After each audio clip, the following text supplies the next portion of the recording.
सास का। माँ जी, सास को काम ही क्या है, आपके सारे काम उंगलियों पे तो हो जाते हैं। कुछ भी। हाँ, हिसाब तो उंगलियों पे ही हो जाता है ना। अरे बेटा, ऐसा सिर्फ अभी लगता है, जो मुझे करना पड़ता है ना वो तुझे करना पड़े तो समझ आएगा कि असली काम का पहाड़ कैसा होता है। ठेले बराबर वजन भी नहीं है आपके काम में, और बात पहाड़ों के वजन की कर रही हैं आप।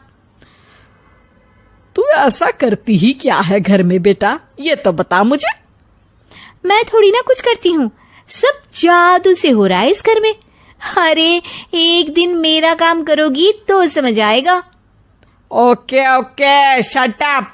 कल से मैं घर के काम करूंगी और तू मेरी जगह हर चीज का हिसाब रखना, ठीक है? ठीक है, ये भी कर लेते हैं। ये सास बहू की डील के बारे में रश्मि के पति अमन को नहीं पता था, और ना ही अमन के पिताजी सुरेश जी को। पर गेहूं के साथ साथ जैसे घुन भी पिस जाता है, ये दोनों भी पीसने वाले थे। सुबह अमन उठकर रेडी होता है ऑफिस जाने के लिए, तो पता है उसके कपड़े नहीं निकले हुए हैं। अरे रश्मि, तुमने मेरे कपड़े नहीं निकाले? अपनी माँ से पूछो ना, उन्हीं का काम है ये। अमन अपनी माँ के पास जाता है। अब मेरे कपड़े आज आप देने वाले हो क्या माँ?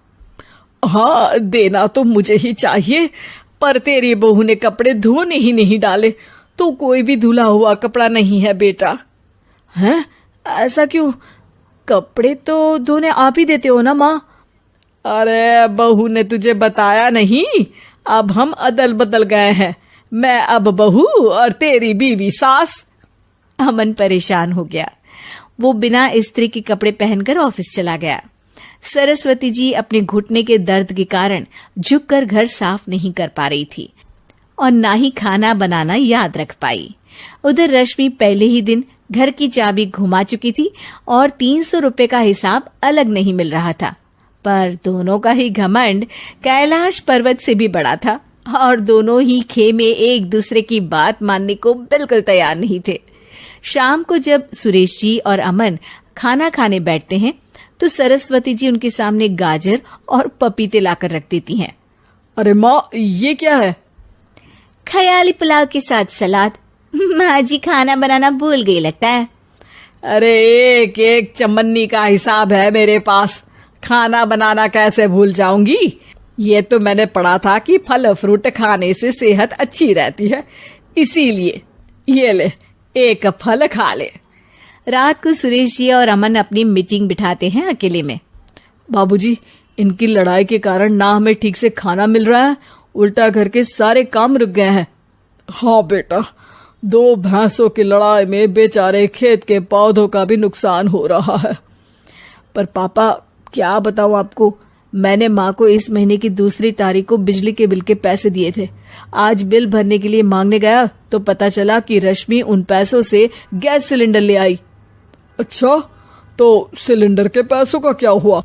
अब सिलेंडर के तो कोई पैसे नहीं थे बाबूजी, हमारे घर पर गैस की पाइपलाइन लगी है ना। बेटा, इन दोनों का कुछ करना पड़ेगा, नहीं तो अपने घमंड के चक्कर में पूरा घर बर्बाद कर डालेंगे ये दोनों। अमन और सुरेश जी काफी सोच विचार के बाद एक निष्कर्ष पर पहुंचते हैं।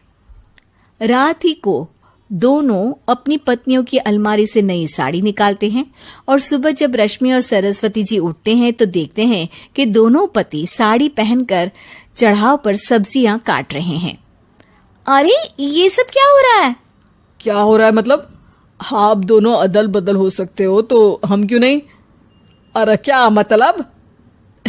नहीं नहीं, मेरी भी बचपन से किसी की बहू बनने की इच्छा थी, तो आज से सरस्वती तुम बड़ी बहू, मैं मिडल बहू और अमन छोटी बहू।